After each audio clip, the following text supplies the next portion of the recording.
Repurpose your PowerPoint and turn it into an ebook. Here's another Freedom Lab cheat sheet video. Quick and simple step-by-step instructions for online business tech. If you've created a PowerPoint to present to a meetup or your Chamber of Commerce, you can easily reuse that work and turn it into a lead magnet or a product for sale. The first step is to change the slide format to 8.5 by 11. Go to Slide Size and choose Custom Slide Size.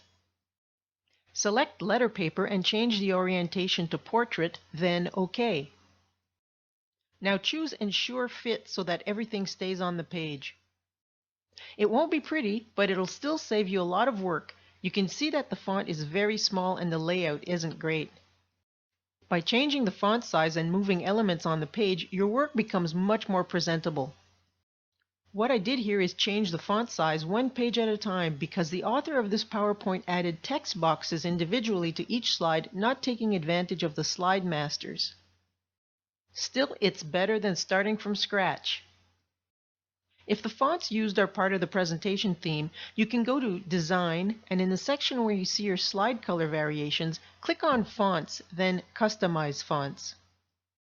Then make your changes to the theme fonts.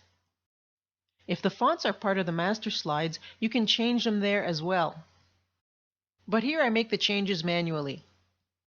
And this is the result, which looks much better. Once changes are done, save your file as a PDF. When you click Save As, the PDF option is close to the top. Now open your PDF file and admire your work.